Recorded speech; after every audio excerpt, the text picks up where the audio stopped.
Hi friends, അസ്സലാമു അലൈക്കും. Welcome back to my channel Babys'kitchen. എല്ലാവരും സുഖമായിട്ടിരിക്കുന്നല്ലോ. ഇന്ന് ഞാനൊരു സിമ്പിളായിട്ടുള്ള മാംഗോ പുഡിങ്ങാണ് കേട്ടോ തയ്യാറാക്കുന്നത്. അതിനായിട്ട് ഞാനിവിടെ നല്ല മധുരമുള്ള പഴുത്ത 2 മാങ്ങ എടുത്തിട്ടുണ്ട്. ഇനി ഇതിൻ്റെ തൊലിയൊക്കെ ഒന്ന് കളയാം. എന്നിട്ട് കഷ്ണങ്ങളാക്കിയിട്ട് ഒരു മിക്സിയുടെ ജാറിലോട്ട് ഇട്ട് കൊടുക്കാം കേട്ടോ. അതില്ലാത്ത നല്ല പഴുത്ത മാങ്ങ തന്നെ നോക്കിയെടുത്തോളൂ കേട്ടോ. ഇനി ഇതിലേക്ക് ഒരു 3 ടേബിൾ സ്പൂൺ പാൽപ്പൊടി ഇട്ട് കൊടുക്കാം.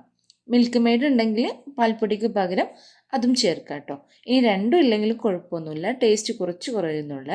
ഇനി ഒരു 1.5 കപ്പ് പാൽ ഒഴിച്ചു കൊടുക്കാം. ഇതിലേക്ക് ഒരു 1/2 കപ്പ് പഞ്ചസാരയും ഇട്ട് കൊടുക്കാം. കൂടെ ഒരു പിഞ്ച് ഉപ്പും ചേർക്കാം. എന്നിട്ട് നല്ല പേസ്റ്റ് ആക്കിയിട്ട് അരച്ചെടുക്കാം കേട്ടോ. ആരുള്ള മാങ്ങയാണെങ്കിൽ ഈ ഒരു ടൈമിൽ അരിച്ചെടുത്തോളൂ. ഇനി ഒരു ബൗളിലേക്ക് 4 ടേബിൾ സ്പൂൺ കസ്റ്റർഡ് പൗഡർ ഇട്ട് 1/2 കപ്പ് പാലും ചേർത്ത് നന്നായിട്ടൊന്ന് മിക്സ് ആക്കി എടുക്കാം.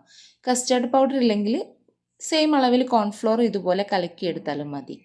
ഇനി ഒരു പാത്രത്തിലോട്ട് മാങ്ങൻ്റെ മിക്സ് ഒഴിച്ച് നമുക്ക് ഫ്ലെയിം ഓൺ ആക്കാം.